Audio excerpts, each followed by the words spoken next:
Nathan, to start off with, will you tell me a little bit about yourself and a little bit about your background?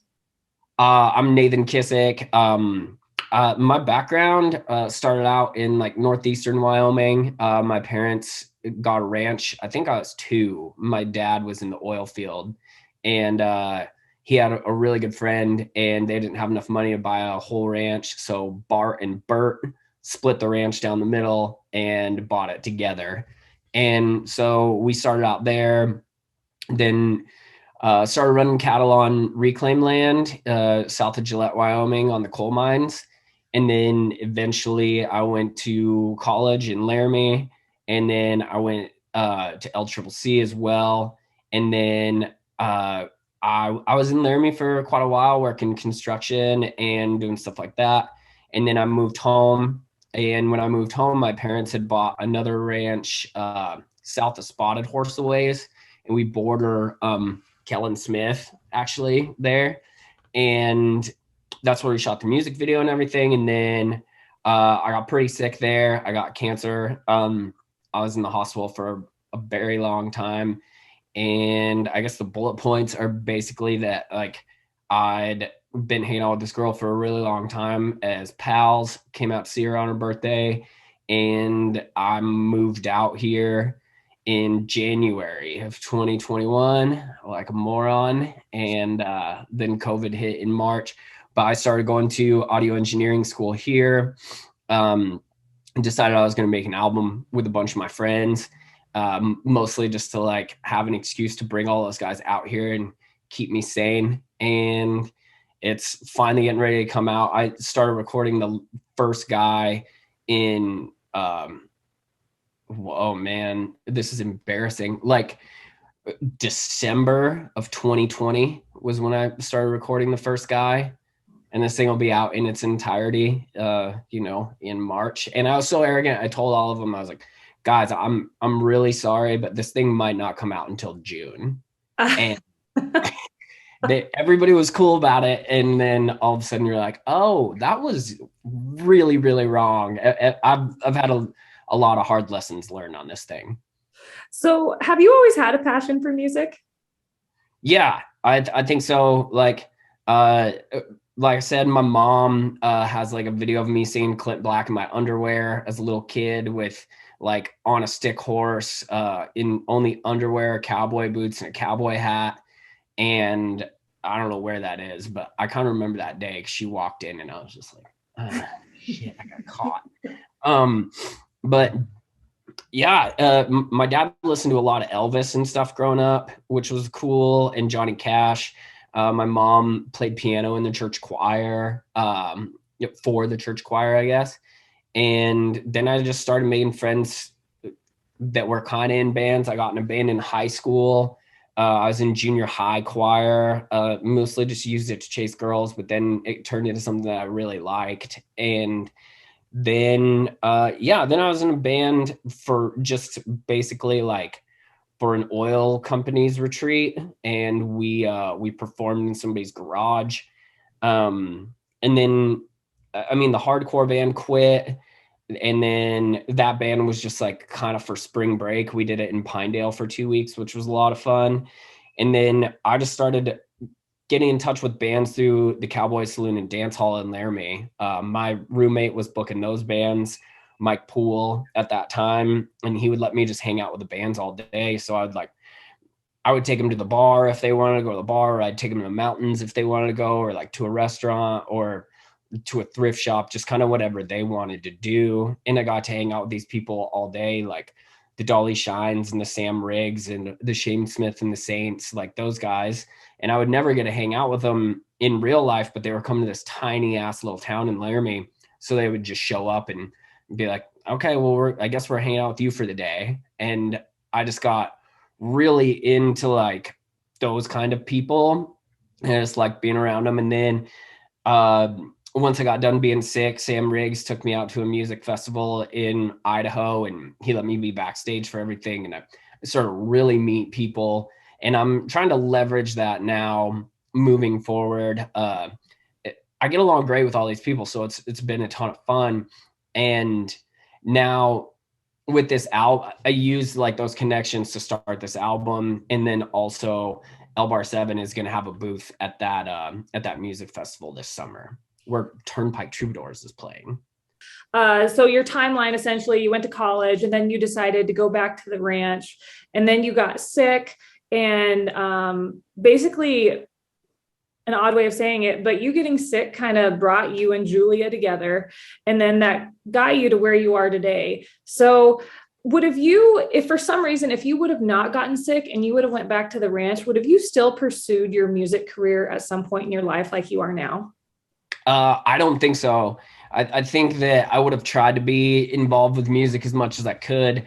The one thing that became very apparent to me in ranching, which is why I have so much respect for people who do it, is that you can't travel. And I do not do good in one spot. I probably have undiagnosed ADHD. Like, I just like to do stuff all the time and don't like to stay in the same spot. So once it looked like I was going to take things over and I was working for my parents, I was like, man, I don't really have time to do much. And then when I did get sick, they were trying to let me go one day, and my mom said I was like blue, and they hadn't diagnosed me yet. And um, I just wanted to get the hell out of the hospital. So I was like, I'm fine. I'm fine. My buddy Merritt Smith was there, and I like fainted out of the hospital, out of a wheelchair. I passed out, and then I woke up, and they had like pushed a needle through the back of my rib cage. I had like all this fluid. So my lung was collapsing on the inside and I didn't know it. And so like as my lung reinflated, as they pulled 2 liters of fluid off of my lung, which you're supposed to have 2 or 3 tablespoons, and they pulled 2 liters off of me. So then my lung reinflated and it hurt so bad that I fell out of the hospital bed. And I just remember being so pissed. It was haying season, and I hate haying so much. Like, just put me alone and drive me in a circle. It's not my favorite. So I just remember being very upset that like the last 18 days of my life I'd spent haying. And I was like, I can't believe I've done this, you know?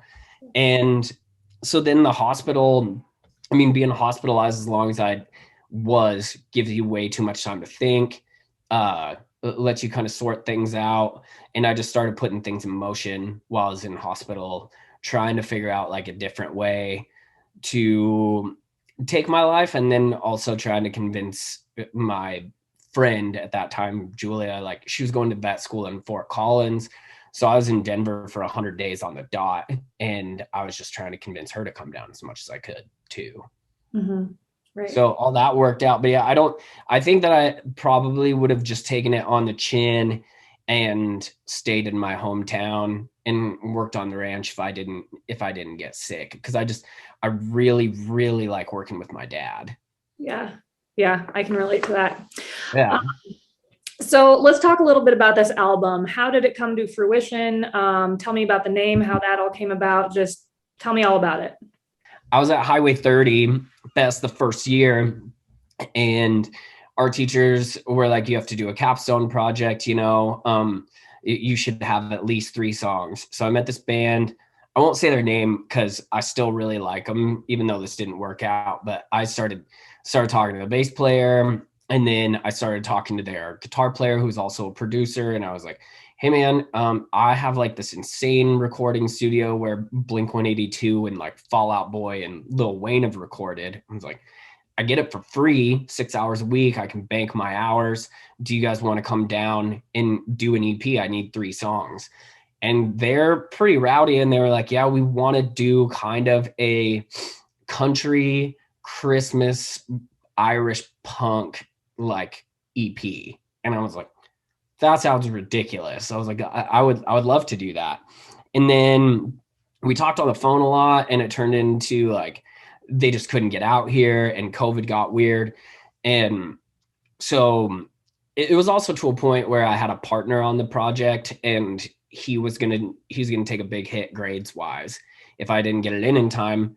So my girlfriend was like, well, if you could do anything, like when you're done with school, what would you like to do? And I was like, I'd like to be good enough to get all my Wyoming friends on an album. I feel like they're super talented, but they just don't have the time to market themselves.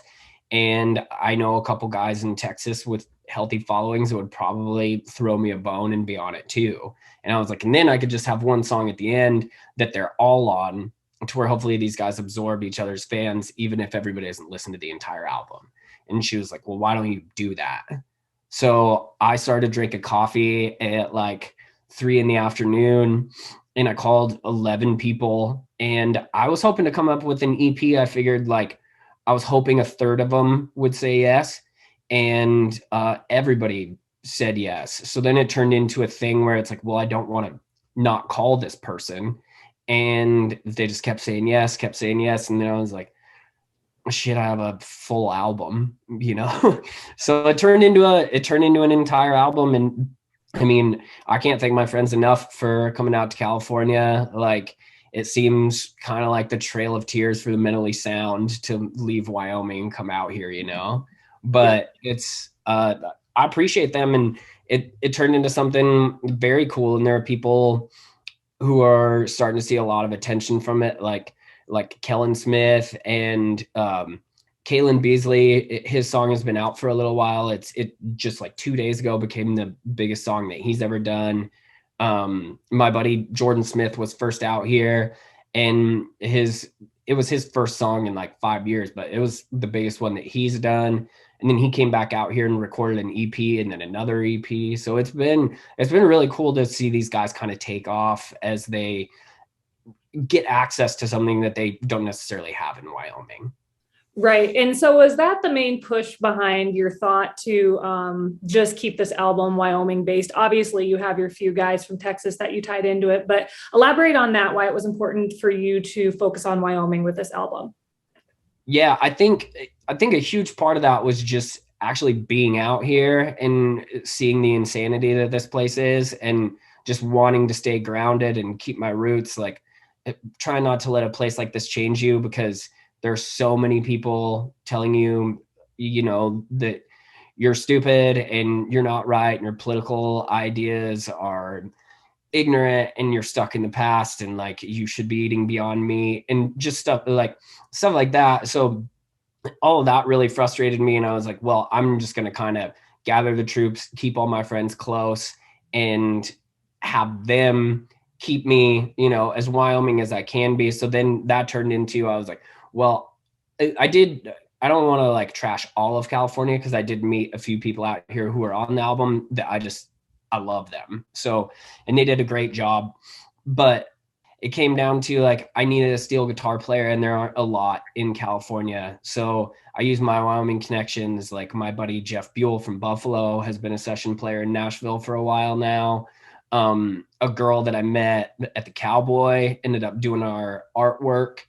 My album layout and stuff like that is also done by somebody in Wyoming. We shot the music video in Wyoming, and that's where my LLC is actually based, is in Wyoming. I just think Wyoming kind of raised me, and so did the ranching industry. And even though I like to get a little bit edgier with some of my stuff, as far as like a lot of rock and roll and metal influence in my songs, I like that my friends brought me these really, really country, like old school punchy tunes too. Yeah, definitely. You have a fantastic group of friends. So who all is included on the album? Okay, so on the album, the Texas guys that I was hoping would bring some recognition to it, which I'm sure they will, is Colt Moore and the Clever Few. And we recorded a song by him in an abandoned basement in Texas of a whiskey distillery. It was kick ass. And it's called Wildcats, but there's him, and then there's Sam Riggs, and we're doing a remake of I Don't Listen to the Radio Anymore, which will come out with the album. Then you have, let's see, Jordan Smith, I guess. I talked about him. Jordan Smith is from Lander, and he works construction out there. Then there's Kalen Beasley. He's in Cody. He ropes and rides a little bit, and then runs a bookstore and is also a pilot.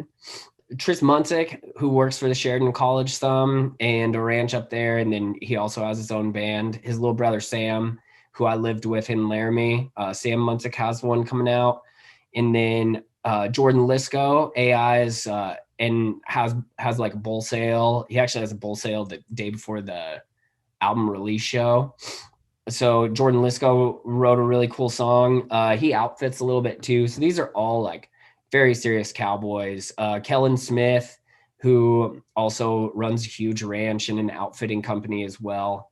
I did get a guy from school that I met who is a hip hop producer, and he just kind of fell in love with all the country stuff that I was doing, and he put an instrumental song on there. So he's like the lone California native. His name is Max Edwards, and his songs actually come out first. Oh, fantastic. So when will the album be released? Tell me all about the big dates coming up with this. On March 4th, I'm going to drop the group single just to kind of encompass. I don't think a lot of people know that this is a compilation album yet. So I would like to drop the group song on that day. So that'll be March 5th. And then on March 12th, the entire album will come out, and that's called Hardship, Heartache, and Horse Thieves. And then it says a cowboy compilation album under it. And then we have on the 19th, the music video for that song will come out, which was shot south of Spotted Horse, Wyoming on Kellen Smith's ranch. And then on the 26th, we have the album release show in Laramie, Wyoming, and that's free if anybody wants to come. So tell me a little bit about that album release show, everything that'll go on that day. Okay, so the album release show is just like another thing that I want to really tie Wyoming into.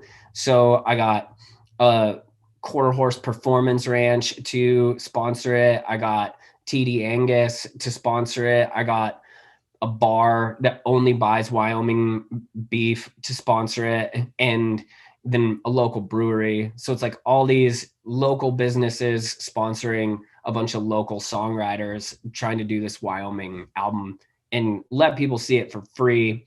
So all these guys came out single. Tris and Sam came out together because they're brothers, but like nobody brought their band or anything. We handled all the production on this. So every single one of the Wyoming guys will be at this show. But what's going to be unique about it is I'll have a writers round at the beginning. And then after that, these session players that helped record it and help me produce it and stuff will come up and sing. Two of them play, and the start of it is like everybody gets 2 or 3 songs, and then their final song will be the song that was on the album. And then Tris Munsick will headline the whole thing because he has a full band. And then the final event of the night will be that group song gets performed live with the California session players and all of the Wyoming singers that are already on it. So that will likely be the only time that ever happens. We're really excited to have people there for that. It should get pretty rowdy. Yeah, it sounds like a good time. So you and I talked, there's, so the brewery and then also burgers, they're donating $1 to cover the costs. Explain that, how that all works. I was talking with the gal at the Cowboy, and she was just telling me, we were talking about how to market this thing. And she goes, well, what you can do that'd be pretty easy, that shouldn't shy anybody away, is just charge $5 a person. And I was like, well, if I'm going to say that this thing is for Wyoming and that I love Wyoming, then I don't want to come in there and charge people for it. So I got together a bunch of money from local businesses, and that helps pay flights. It helps pay the bands. It helps pay the sound guy. And then it also gets rooms for everybody that's traveling, which, I mean, it is everyone. None of these people live in Laramie. One more thing, L Bar 7 Productions. Mm-hmm. Will you touch on that? So L Bar 7 Productions started out, that just says cattle, but it's super confusing because it started out as a kind of a charity for my brother. So like, or from my brother. So how it started was we would have people over for day work and stuff like that. And my family in Gillette like doesn't drink. So it's kind of hard to get people to come to a branding for like a turkey sandwich. So my mom started giving out these hats, and then I would get a couple extras. And in Laramie, I gave a couple to my friends, and then they kind of became this exclusive thing. And then when I was diagnosed, my little brother, Levi, set up a Shopify account and everything. And he says, everything from this is going to help Nathan's medical bills. Well, he is a real estate agent and he's very busy. The first day it crashed the website, and he was like, he had a truck full of boxes, and he was like, dude, we sold out of everything. I got to go buy more stuff.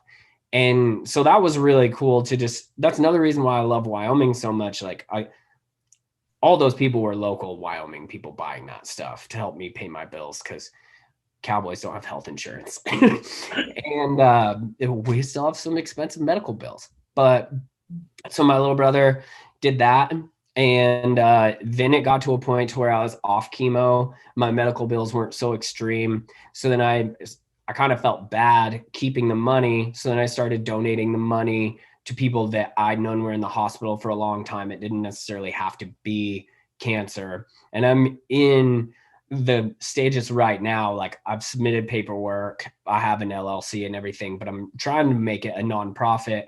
And the end goal of that is to take like proceeds from this album, from merch sales, from events, stuff like that, take that money and put it towards Elbar 7 Productions, which is also a record label, if I can confuse people anymore, and then turn it into something where like we take them rafting through a river for a couple days, like through slot canyons. We can go to Utah. I have some connections there. I think hunting is really important, and I would like to take some people out hunting on our place in Spotted Horse, and just people who need something to look forward to and have so much physical therapy lined up. It's hard to get motivated just for like, well, you have to do this. It's like, no, there has to be an end game. And when I was really sick, Sam Riggs told me he would take me to Moab for 5 days, and he would take me in his plane and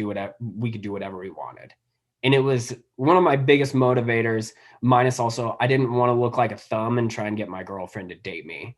But it was like one of my biggest motivators to get in shape. I just didn't want to show up and drag down the trip. So I thought if I could lend a little bit of motivation and ambition to other people through that way, then I would take this extra money that I'm seeing from these things now and use it that way. And we'll do group retreats and stuff like that for people who have survived and their caretakers. And some of that is already on the books right now. So. Wow, that is fantastic. It's a lot to juggle. I bet, but golly, that is so neat what you're doing. Talk about having an impact on a lot of people's lives.